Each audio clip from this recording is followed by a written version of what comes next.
Health show में मैं नेहा बजाज आप सभी का बहुत बहुत स्वागत करती हूँ। और आज के वीडियो में हमारे साथ जुड़ रहे हैं एक जाने माने हेयर ट्रांसप्लांट सर्जन जिनका नाम है डॉक्टर विकास पंथली। 12 सालों का अनुभव है उन्हें हेयर ट्रांसप्लांट में। जाने माने सेलिब्रिटीज के वो डॉक्टर हैं और भारत के one of the top hair transplant surgeon में उनकी गिनती होती है। आज ये हमारी खुशकिस्मती है कि जी मानी हेल्थ शो में हम उनसे चर्चा करेंगे और डायरेक्टर भी है वो रेडियंट क्लिनिक के, जो कि अंधेरी वेस्ट मुंबई में है, दिल्ली में है।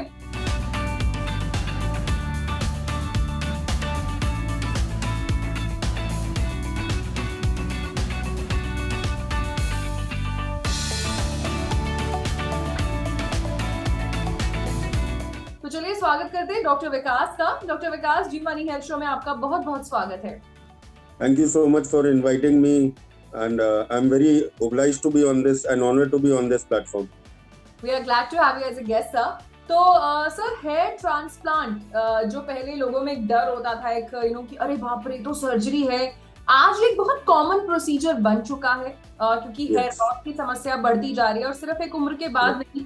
सर, अगर मैं बात करूं हेयर ट्रांसप्लांट के ट्रेंड की, तो पिछले दशक से लेके अब तक आपने क्या ट्रेंड्स देखे हैं, क्या बदलाव देखे हैं और क्या इसकी कॉस्टिंग और भी ज्यादा अफोर्डेबल होती गई है?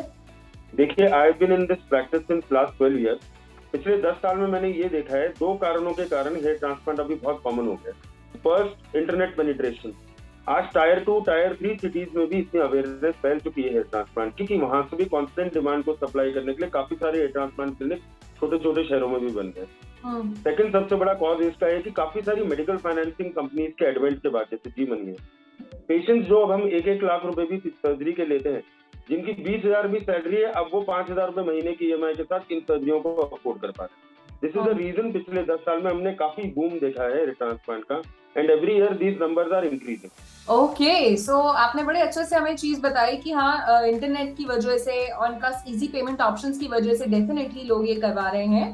अच्छा सर, क्या हेयर ट्रांसप्लांट के भी कुछ प्रकार हैं, कुछ टाइप्स हैं, किस तरीके से किया जाता है और रिजल्ट्स कितनी क्विकली दिखते हैं, क्योंकि हर पेशेंट आपसे ये जरूर पूछता होगा। जी देखिए, हेयर ट्रांसप्लांट के दो टाइप मेन जो है, एक FUE हेयर ट्रांसप्लांट है जिसमें हम माइक्रो पंचेस के थ्रू एक बाल पंच करके निकालते हैं। एक FUT ट्रांसप्लांट है जिसमें हम पतली सी स्ट्रिप एक स्किन की निकाल के उसको डिसॉल्विंग सूचर से बंद करते हैं।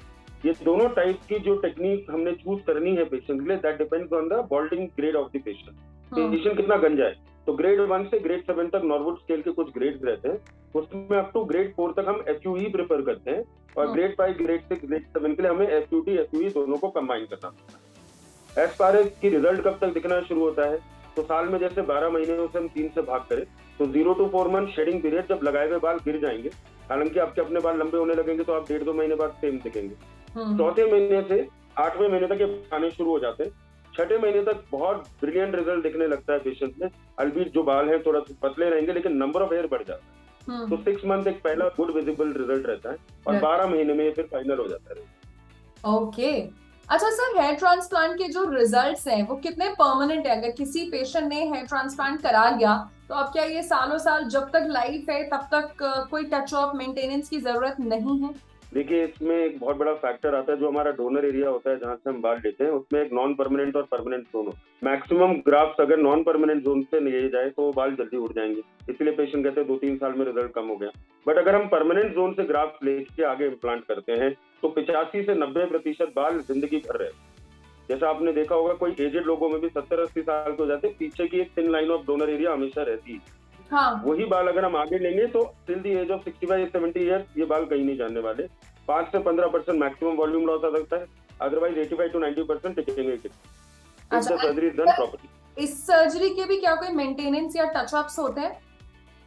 यस, लाइक एनी सर्जरी, इस सर्जरी में भी पोस्ट ऑपरेटिव हम कुछ एक एंटीबायोटिक्स वगैरह 7 दिन के लिए देते हैं, एंड बालों की नर्चर करने के लिए, उनको और सुडौल बनाने के लिए, ग्रोथ रेट को फास्ट करने के लिए हम कुछ मेडिसिन भी देते हैं जो पेशेंट को 7 से 8 महीना लेनी होती है मैक्सिमम। आंसर, अगर हम बात करें हेयर ट्रांसप्लांट प्रोसीजर की, कितना सेफ है, क्या क्या सेफ्टी प्रोटोकॉल्स का ख्याल रखना चाहिए? क्योंकि हर कोई चाहता है कि हम तो भाई बेस्ट जगह से करवाएं, बेस्ट सर्जन से करवाएं। देखिए, इसके लिए मैं एक छोटा-सा एग्ज़ाम्पल दूँगा। अगर किसी को एक छोटी-सी जैसे हेमरॉइड्स या पाइल्स हम बोलते हैं, वो सर्जरी भी करानी हो, वो पेशेंट किसी हाई क्लास अस्पताल में जाता है या जैसे हम एड्स पढ़ते हैं बंगाली बाबा इलाज करें। ये आंसर उसी से रिलेटेड है कि आपको चूज़ करना चाहिए प्रॉपर चेक करके कि मैं जिससे सर्जरी करा रहा हूँ वो कितने एक्सपीरियंस हैं, क्या उनके एसओपी स्टैंडर्ड ऑपरेटिंग प्रोटोकॉल्स हैं, हाइजीन लेवल्स क्या है और उनके पास पेशेंट रिव्यूज क्या है। उसी के बाद आप ये डिसीजन लें। तो ये सर्जरी एब्सोल्युटली सेफ है। In our clinic chain, we have operated more than 5,000 surgeries with 0% complications.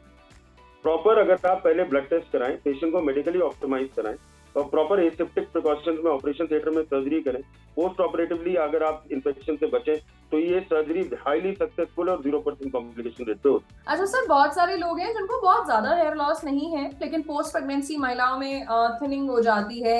Non invasive क्या क्या मेथड्स हैं? पीआरपी कितनी हेल्पफुल है? और बहुत सारे लोग ये भी कहते हैं 4-5 सेशंस लिए रिजल्ट नहीं आया।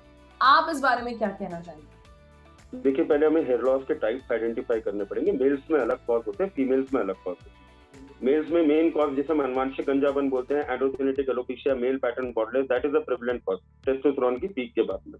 फीमेल्स में काफी सारे मल्टीमोडल कॉज होते हैं। किसी में पीसीओडी सिंड्रोम होता है, किसी में हाइपोथायरायडिज्म होता है। पोस्ट प्रेगनेंसी जैसे आपने मेंशन करा, हर एक फीमेल ये बोलेगी प्रेगनेंसी के टाइम में तो मेरे बाल बहुत अच्छे थे, जैसे ही मैंने ब्रेस्ट फीडिंग शुरू करी मेरे बाल बहुत ज्यादा झड़ने शुरू हो गए।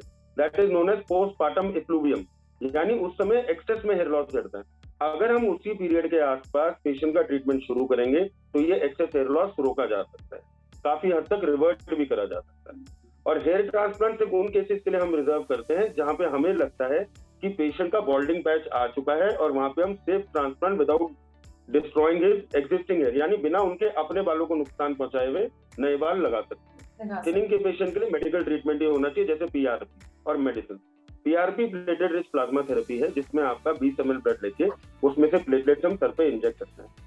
हमारी प्लेटलेट करीब 11 से 12 तरीके की ग्रोथ फैक्टर सेक्रीट करती है, जिनमें से 4 से 5 तो सिर्फ स्कैल्प नरिशमेंट और हेयर नरिशमेंट के काम आते हैं। एंड क्योंकि अपना ब्लड है, कोई फॉरेन बॉडी नहीं मिलाई जा रही, it's an absolutely safe treatment. Okay, so आपने बड़े अच्छे से हमें सारी चीजें बताई, और मुझे जो सबसे अच्छी चीज लगी कि जब भी आप हेयर ट्रांसप्लांट कराएं, सारी चीजें ध्यान में रखें। हाइजीन प्रैक्टिसेस, डॉक्टर के रिव्यूज पढ़े, पेशेंट के रिव्यूज पढ़े, क्योंकि अल्टीमेटली आप जो इन्वेस्ट कर रहे हैं उसके रिजल्ट्स भी आपको अच्छे मिलने चाहिए। सो इसी के साथ डॉक्टर विकास, जी मनी हेल्थ शो की पूरी टीम की तरफ से मैं नेहा बजाज आपको थैंक यू कहना चाहती हूँ। आपने अपने बिजी स्केड्यूल से कीमती वक्त निकाला और जी मनी हेल्थ शो में आप हमारे साथ जुड़े। Thank you so much for inviting me Neha. Thank you so much. तो ये थे डॉक्टर विकास, जिन्होंने आज हमें कुछ बेसिक्स ऑफ हेयर ट्रांसप्लांट बताए। आई एम श्योर आपके मन में कई सारे डाउट्स होंगे जो आज वो क्लियर हो गए होंगे। सो इसी के साथ मैं नेहा बजाज आपसे लेती हूँ इजाजत। मिलेंगे जी मनी हेल्थ शो के एक नए वीडियो में with new super specialist, new medical expert. Till then keep watching Zee money health show. अच्छी सेहत हमारा वादा।